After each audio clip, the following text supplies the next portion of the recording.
Аспанға қараймын, жұлдызды санаймын деп ән шырқайтын ақтаулық өнерпаздың назары енді аспанға емес, Алатауға ауды. Тау етегіне барып демалу үшін болмаса, клип түсіру үшін емес, жас әнші Алматы маңынан бизнес ашқысы келеді. Ал оның кім екенін дәл қазір Ауыл Береке айдарынан білесіздер.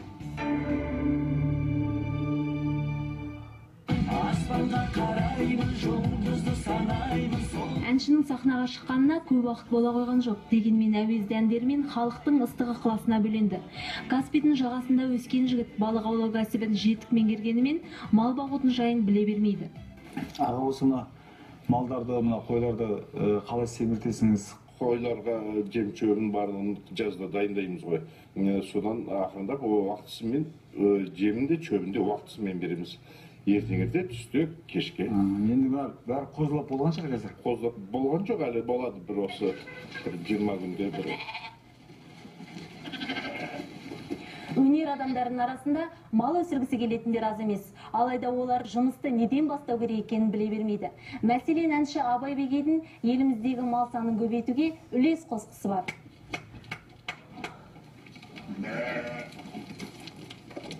Бордақлап жатырмын мына қаларды. 5-6 ғасын өткіздім. Мына қалғандары енді семіртіп көрсеміз.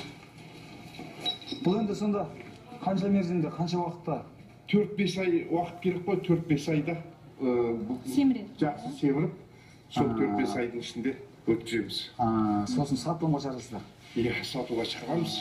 Асты тазаланады, үстіне уақытысымен жем шөбін береміз. Қайсымен көмектесейін аға? Жүріңіз.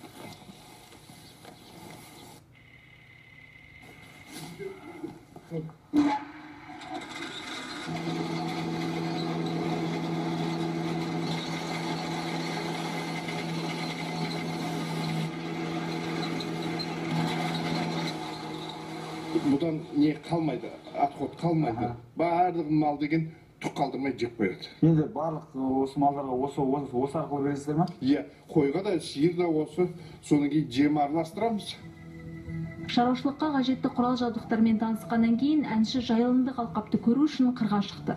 Майдың 10-дарынан бастап 40-тық дейді ғой, Иә, 40-тық дейді. бір жуындырып алатын шығарсыздар, Жуындырып, содан кейін алып болғаннан кейін, содан кейін жуындырамыз. Мал шаруашылығын бастау үшін бірінші неден бастау керек? Сіз қалай бастадыңыз соны? Мал ұстаймын деген адамға, еңбек етемін деген адамға барлық мүмкіндік қазір көп тұр. Бұрын біздің бастаған кезде кішкене қиындау еді, енді қазір барлық жақсы еді. Суы таза, ауасы таза. Осы ауылда өсіп өнген адамбыз.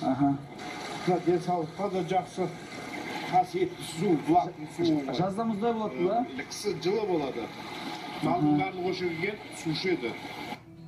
Сыбаға бағдарламасы бойынша несие алып, ақбас сиырдың санын арттырып жүрген қожалық иесі мал бағудағы алғашқы қадамды сауын сиыр өсіруден бастаған жөн деп кеңес берді. Өзіңе байланысты ғой, қанша қаражатың бар, сонымен қаражатпен мысалы сауын сиыр алуыңа мүмкін.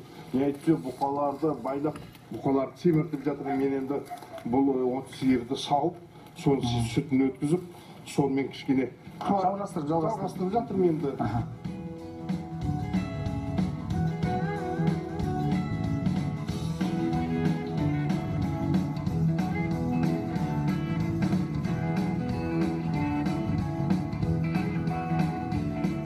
Әншінің бүгінгі сапары алдағы уақытта жаңа шаруа қожалығының құрылуына негіз болады деген ойдамыз.